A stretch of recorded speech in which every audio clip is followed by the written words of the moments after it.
중요한 나라라는 말씀의 제목입니다.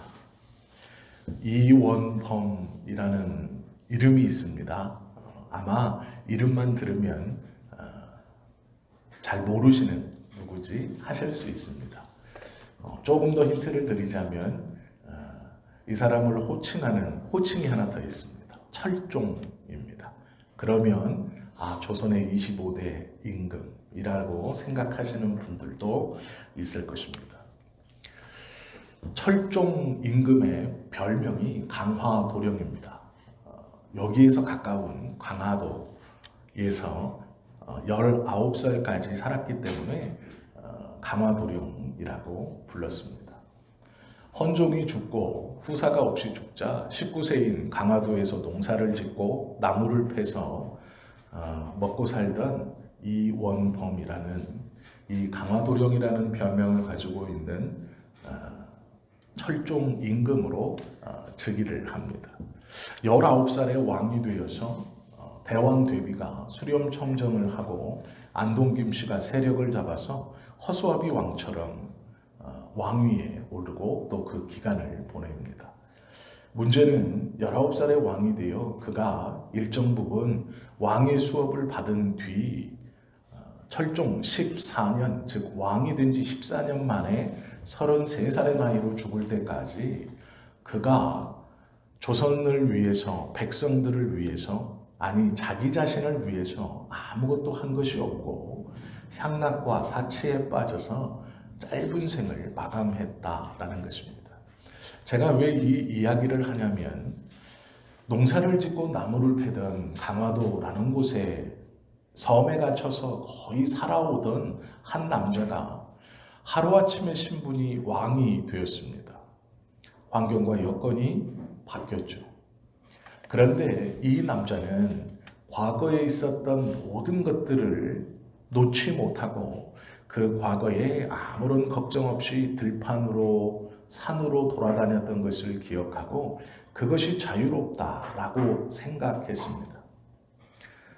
평범한 농부와 나무꾼에서 왕이 되어서 자신이 얼마나 많은 것을 할 수 있는지, 그리고 또 자신이 얼마나 많은 사람들에게 얼마나 큰 영향력을 끼칠 수 있는지를 생각하지 못하고 자신은 그저 자기 혼자 들판으로 행복했고 아무 걱정 없이 나무 패고 그것을 팔아 먹고 살던 그때만을 그리워하면서 왕궁에서도 정치에 손을 놓고 그것만을 쫓아 자신의 만족 그리고 자신의 옛 사람에 사로잡혀 살다 짧은 생을 마감했죠.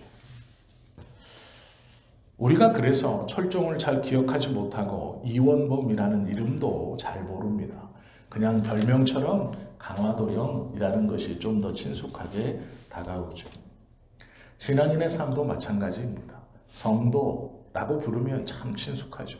누구누구 성도, 어떤 성도라고 하면 익숙하고 친숙하지만 성도라는 이 호칭이 이름 앞이나 혹은 뒤에 붙었을 때 얼마나 많은 것을 할 수 있고 어떠한 삶을 살아가야 하는지를 생각해 보지 않는다라는 것이죠. 철종은 왕이 될 생각이 아예 없었습니다.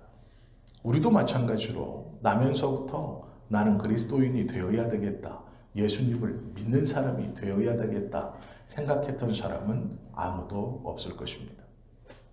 어머니의 손에 이끌렸던, 아버지의 손에 이끌렸던, 친구의 손에 이끌렸던, 누구의 손에 이끌려 교회를 가게 되었고 또 하나쯤은 자기 제발로 교회를 찾아와 예배를 드리게 되었고 어떠한 만남이든 그것을 출발로 예수를 그리스도로 붙들고 믿는 사람이 되었습니다. 그리고 이제 어느 정도 신앙생활을 하다 보니 교회에서 직분도 받고 직위도 있고 여러 가지 봉사와 섬김도 하게 되었죠. 그런데 문제는 성도라는 이름이 앞에 붙거나 뒤에 붙거나 그것이 중요한 것이 아니라 그 전의 삶과 그 이후의 삶이 똑같다는 것이 문제입니다. 왕이 될 마음이 없었던 사람을 왕에 앉힌 것도 잘못이지만 왕이 되었음에도 그 왕으로서의 역할과 그 왕으로서의 책임을 생각해 보지 않고 과거에 갇혀 시간을 보냈던 한 사람처럼 우리도 하나님의 부르심으로 성도라는 이름을 가졌지만 그것이 무엇을 의미하는지 어떠한 것인지를 생각지 못하고 그저 그냥 자신이 살고 싶은 대로 내 만족대로 살아가는 삶, 그것은 그냥 이름 없는 기억되어지지 않는 스쳐 지나가는 어쩌면 성경의 말씀처럼 어리석고 비참한 인생이 될지 모릅니다. 우리는 오늘 이것을 좀 오늘 본문에서 함께 좀 보려고 합니다. 전혀 생각이 없었던 새로운 것이 되었다라는 것이 우리의 신분입니다. 우리는 성경의 기록대로 죄 아래에서 살아 그것이 죄 아래에 있는 것인지도 눈치채지 못하게 살았던 사람들입니다. 철학자 중 한 사람이 하나님이 죄인을 대하시는 방법과 사단이 죄인을 대하는 방법의 차이점에 대해서 기록해 놓은 글을 읽은 적이 있습니다. 하나님은 죄인을 대하실 때 회개할 수 있도록 그를 꾸중하시고 그를 채찍질하신다. 그래서 그가 회개하고 올바로 설 수 있도록 대하시고, 사단은 죄인을 대할 때 그가 가장 행복하게 여기는 것, 그가 가장 좋아하는 것, 그가 가장 원하는 것들 사이에 가둬두어서 그를 한 발자국도 다른 곳에 움직이지 못하게 하고 그의 눈을 다른 곳으로 돌리지 못하게 영원히 그가 원하는 것, 그가 좋아하는 것, 그가 가장 행복하게 여기는 것, 그가 가장 가지고 싶어 하는 것 사이에 가둬두어 그를 옴짝달싹 못하게 가둬두게 그렇게 대한다라고 하는 글을 본 적이 있습니다. 하나님께서 우리를 예수님을 믿는 사람으로 신분을 바꾸어 주셨다라는 것은 많은 것들이 우리에게 바뀌었다라는 것이죠. 오늘 본문 44절에 보시면 천국은 마치 밭에 감추인 보화와 같으니 사람이 이를 발견한 후 숨겨두고 기뻐하며 돌아가서 자기의 소유를 다 팔아 그 밭을 사느니라 라고 말씀합니다. 예수님께서 천국이 무엇인가에 대해서 3번의 비유를 말씀하시는데 그 첫 번째 비유입니다. 밭을 사는 것과 진주를 사는 것, 이 두 가지를 하나로 묶어서 말씀하시죠.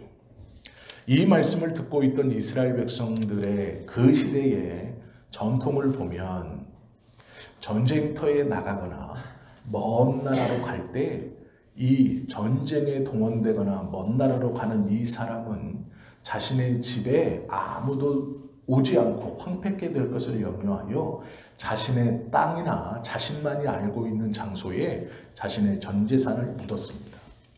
그리고 전쟁터에 가거나 먼 나라로 외출을 하고 돌아왔죠. 그러다 돌아오지 못하는 그 사람들, 전쟁터에서 전사했거나 그 돌아오지 못하는 사람들의 재산들이 땅속 곳곳에 묻혀 있었던 경우들이 종종 있었습니다. 이것이 얼마나 흔한 일이었는지 그 당시에 만약 다른 사람의 땅에서 땅 속에 있는 그런 돈, 재물들을 발견하면 그것을 발견한 사람 50%, 땅 주인이 50%를 가질 수 있도록 법으로 율례로 제정되었을 정도였습니다. 그만큼 땅에서 보화가 나오는 일은 아예 없는 일이 아니었고 유대인들 사이에서는 이것이 암암리에 법적인 것으로 50대 50으로 나누어라 할 만큼 그것이 조금 보편화되어 있었던 심심치 않게 벌어지던 일이었습니다. 오늘 본문을 가만히 보시면 주인이 자기 밭에서 땅을 일궜던 것이 아닙니다. 아마 소작을 받았던 것 같습니다. 주인은 따로 있고 그 밭을 얼마의 돈을 내고 소작권을 얻었던 사람이 농사를 짓기 위해서 땅을 일구던 중이었던 것 같습니다. 정확히 두 가지 경우가 있습니다. 하나는 큰 대농을 소유한 한 사람이 있고 그 사람의 주변 누군가가 전쟁에 나가며 자신의 재산을 이 대농의 땅에 묻어두고 전쟁터에 나갔다가 전사했을 경우입니다. 그래서 이 땅에 보화가 묻혀 있다는 것을 아무도 알지 못하고 그 땅을 소작 주었고 소작받은 사람이 땅을 일구다 발견했을 경우입니다. 두 번째는 아마 이 확률이 더 높을 겁니다. 형제들이 땅을 분배받고 그 형제들 중 하나가 먼 타국에 가거나 전쟁터에 가면서 보화를 땅속에 묻어두었습니다. 그리고 그 형제들이 돌아오지 못했을 때 그 땅을 재산을 상속받아 세를 준 경우죠. 그러니 원래 자기의 땅이 아니었기 때문에 그 땅 속에 무엇이 묻혀 있는지를 알지 못하고 세를 준 경우입니다. 어쨌든 본문은 자기의 땅이 아닌 다른 사람의 땅을 일구었다라고 말합니다. 그것이 중요하죠. 우리는 천국이 저 멀리 우리의 삶과는 정말 동떨어진 저 어느 곳에 있다라고 생각합니다. 천국은 죽어서 가는 곳이고 아주 먼 미래의 이야기이고 당장 나와는 관계가 없는 곳이라고 생각합니다. 이 사람도 마찬가지였습니다. 예수님은 천국을 보화라고 말씀하고 있습니다. 그런데 그 보화는 하루를 살기 위해서 그 한 해를 버티기 위해서 열심히 내 밭이 아닌 남의 밭을 얻어 살기 위해 부지런히 사는 그 일터에서 발견되었고 괭이질을 하는 중 발견되었습니다. 천국이 먼 곳에 있는 것 같지만 두 가지를 알아야 합니다. 먼저는 너무도 가깝게 우리의 부지런한 삶 속에 천국의 보화가 있다라는 것이죠. 천국은 우리와 너무나 가까이 있다라고 말씀합니다.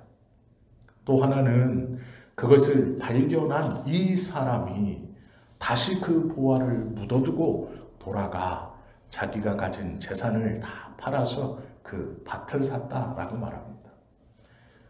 원래 법에는 50대 50으로 나눠 가져야 합니다. 밭주인 50%, 발견한 사람 50%입니다. 그러면 우리는 이 사람의 도덕성을 지적할 수 있습니다. 옳지 못하지 않습니까? 50대 50으로 보화를 나눠 가져야 하는데 왜 예수님께서는 그 밭을 임대해서 그 밭을 농사지며 살았던 소작농이 그 밭에서 보물을 발견했으면 주인에게 알리고 50%를 달라고 하는 것이 도덕적이고 옳은 일이지 다시 보물을 묻어두고 재산을 팔아 그 밭을 사는 것이 옳은 일입니까? 라고 물을 수 있죠. 예수님은 천국에 대해서 도덕성을 논하고 있지 않습니다. 그것이 보화다라고 말합니다. 값진 보물이라는 뜻입니다.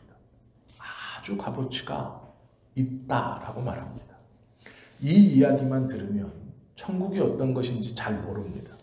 그러나 진주의 이야기를 하나 더 예수님은 바로 붙여서 말씀하십니다.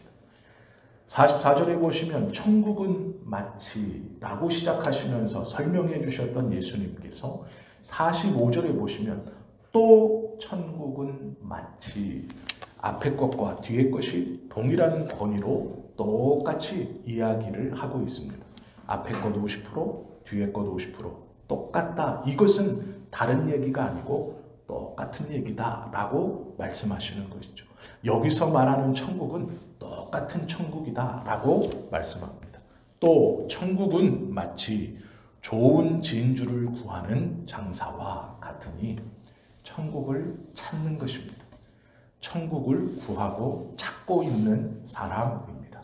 극히 값진 진주 하나를 발견함에 가서 자기의 소유를 다 팔아 그 진주를 사느니라 라고 말씀하시죠.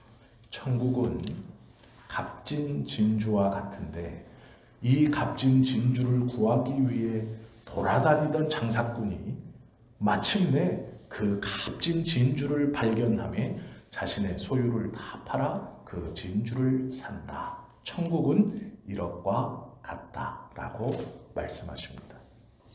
앞에서의 이야기에서의 천국은 밭에 감추인 보화였고 그 보화를 사기 위해 자신의 재산을 다 팔아서 그 땅을 샀다라고 말씀하시고, 두 번째 이야기는 값진 보화를 찾아다니던 장사꾼이 마침내 그것을 발견하여서 자신의 재산을 다 팔아 그 진주를 샀다라고 말합니다. 천국은 소유하는 것인데 그 소유함의 조건이 자신의 모든 것을 다 팔아 그것을 사는 것이라고 말씀하시는 것입니다. 오해하시면 안 되는 게요, 교회에다 돈 갖다 바치세요 이런 얘기가 절대로 아닙니다. 여기서 중요한 것은 천국을 사는 의미가 무엇인가 라는 것이죠. 모든 것을 다 팔아, 모든 것을 다. 이 말은 돈으로 다 바꿔서 교회에 드리고 그 말이 아니고요, 무엇보다 앞서서 내가 가지고 있는 모든 것보다 더 중요한 이라는 뜻입니다. 그래서 값진 보물입니다. 이 보화를 발견하고 밭을 사기 위해 전 재산을 팔아서 밭을 샀습니다. 이 말은 그 보화와 너의 전 재산이 똑같지 않다라는 것입니다. 등가가 성립되지 않습니다. 값진 진주를 발견하고 이 장사꾼이 가지고 있는 모든 재산을 다 팔아 현금화시켜서 이 진주를 샀을 때 그렇게 하는 이유는 이 진주의 값어치가 더 훨씬 좋고 더 탁월하고 더 비싸기 때문입니다. 이 재산과 비교가 되지 않기 때문입니다.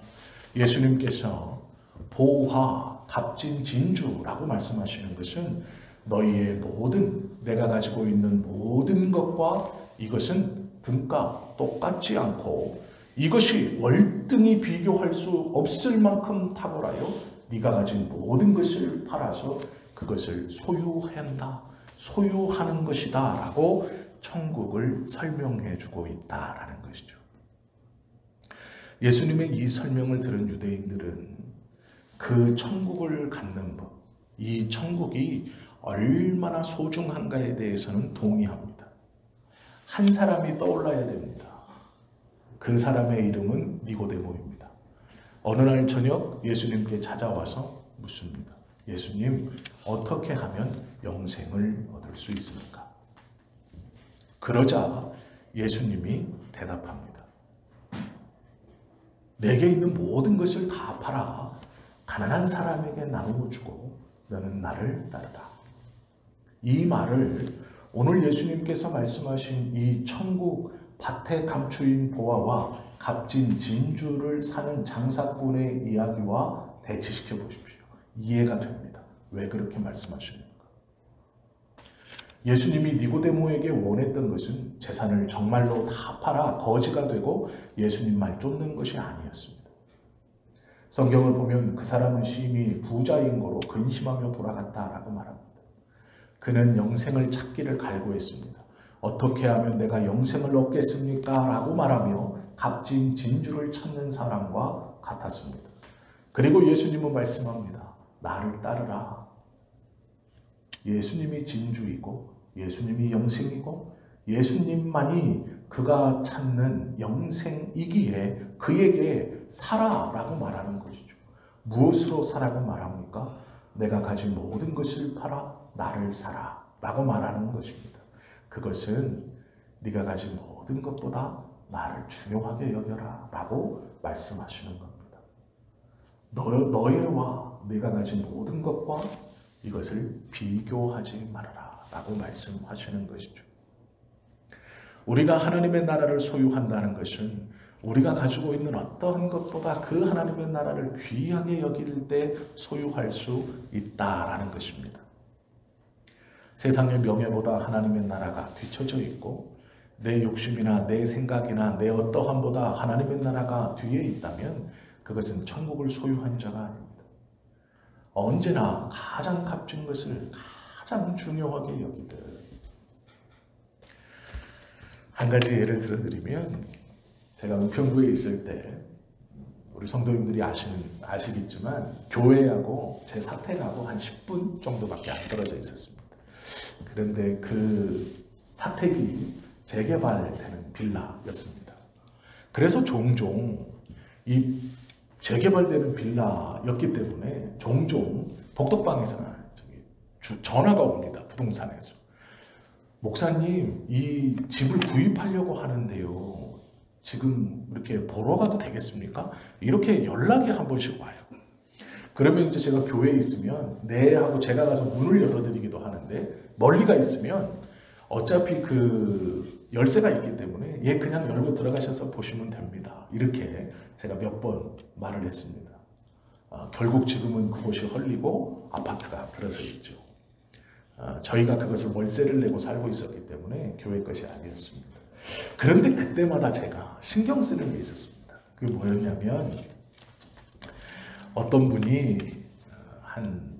지금은 없으니까 한 250만 원 정도 하는 시계를 저한테 선물로 주신 적이 있어요. 손목시계를, 남성 손목시계를. 집에 누가 온다 그러면 그게 신경 쓰이는 거예요. 부동산에서 온다 그러니까 그 시계가 신경 쓰이는 거예요. 그래서 이제 한 번은 이제 우리 교회 권사님이 오셨길래, 권사님, 제 그 위에 시계가 하나 있습니다. 그 시계가 좀 비싼 건데 신경을 좀 써주십시오. 이렇게 말도 했어요. 제가 가진 것 중에 제일 비싼 거였어요. 그러니 신경이 쓰이는 거예요. 집에 누가 온다 그러면 물론 그렇진 않지만 신경이 쓰이는 거예요. 아이, 그게 250만 원짜리 시계인데 없어지면 큰일 나잖아요. 그래서 그걸 팔아버렸어요. 결국에는 도저히 안 되겠더라고요. 그래서 팔아버렸어요. 그래서 지금은 너무 마음 편하게 3만 원짜리 시계처럼 마음이 너무 편해. 방에 누가 들어와도 아무 문제 없습니다. 이것은 저에게 시계였지만 자꾸 신경 쓰이더라고요. 집을 보러 온다 그랬을 때도 신경 쓰여요. 딱 잊어버리지가 않아요. 예수님께서 천국은 어떤 것이냐라고 설명해 주실 때 이렇게 말하는 거예요. 천국이 신경 쓰여야 돼요. 우리가 가지고 있는 무엇보다도 그것이 가장 귀해야 된다고 말씀하시는 거예요. 그것이 기억나야 하고, 그것이 앞서 있어야 하고, 그것이 우리의 삶에서 드러나야 한다는 거예요. 그것이 천국을 가진 자다라고 말씀하고 있다라는 것이죠. 우리가 하나님의 백성이 되었고 하나님의 나라에 들어가는 것이 우리의 모든 삶의 마지막 여정입니다. 그런데 그 천국이 멀리 있고 지금은 나와 상관없고 내가 나이가 들어 이제 죽을 날 받아놨을 때, 아니면 내가 건강이 나빠져 그날이 다가왔다고 느낄 때 그때나 기억하고 그때나 사모하고 그때나 앞서고 그때나 내 앞에 두는 게 아니라, 천국을 소유한 사람은 값진 진주를 발견한 장사꾼과 같아서 그것이 가장 값진 줄 알고 자신이 가지고 있는 모든 것보다 그것이 가장 값지기에 그것을 제일 중요하게 여기는다라는 것이죠. 우리가 하나님의 나라를 잃어버리는 순간 그 하나님의 나라의 소유권을 잃게 되는 걸지도 모릅니다. 하나님의 나라를 가장 값지게 여기고 그것이 신경 쓰이고 그것이 기억이 나고 그것이 나의 삶에 언제든지 있어야 돼요. 그 자리에, 제일 앞자리에 하나님의 나라가 우리 앞에 언제나 있어야 한다라는 것이죠. 우리의 삶의 현장에서 천국은 멀리 있는 것이 아닙니다. 부지런히 땀 흘리고 애쓰며 살아가는 그 모든 순간 천국은 우리와 가까이 있고, 그 모든 순간 내가 하나님의 나라를 귀중히 여길 때 그 천국을 소유하며 살아가는 삶을 살 수 있다라는 것이죠. 영어 성경에서 모든 것을 다라는 말은 all이라고 표현되어 있습니다. 이것은 아낌없이, 남김없이라는 뜻입니다. 무엇보다도 소중하게 여겨야 한다라고 말하고 있다라는 것이죠. 바울이 다메섹에서 부활하신 예수님을 만납니다. 그때 바울이 스스로 자기가 세상적으로 가지고 있었던 것이 무엇인지를 성경은 빌립보 교인들에게 바울이 고백하고 있습니다. 빌립보 3장 5절 6절이죠. 이렇게 말합니다. 나는 8일 만에 할례를 받고 이스라엘 족속이요 베냐민 지파요 히브리인 중에 히브리인이요 율법으로는 바리새인이요 열심으로는 교회를 박해하고 율법의 의로는 흠이 없는 자라. 바울은 이것을 가지고 있었습니다. 자신의 자랑이었습니다. 나면서부터 유대인이었던 것이 자랑이었고 난 지 8일 만에 할례를 받은 것이 자랑이었고 바리새인 지파의 혈통을 가지고 태어난 것이 자랑이었습니다. 바리새인이었던 것이 자랑이었고 율법으로 흠이 없는 것이 그의 자랑이었습니다. 모든 유대인들이 다 부러워하고 다 존중하고 다 주목할 만한 조건들이었습니다. 그리고 바울이 기록하지 않은 것도 우리는 알고 있죠. 바울은 로마의 시민권을 가지고 있었던 사람입니다. 또한 가마리알 문화에서 수학했던 지도자였습니다. 그러한 바울이 다메섹에서 보화를 만납니다. 그 보물인 예수님과 맞닥뜨립니다.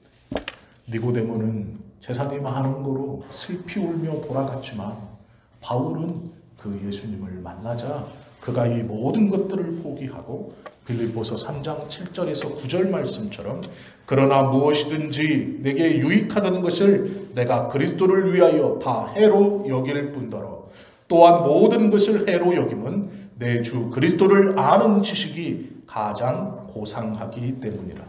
내가 그를 위하여 모든 것을 잃어버리고 배설물로 여김은 그리스도를 얻고 그 안에서 발견되려 함이다 라고 말씀합니다.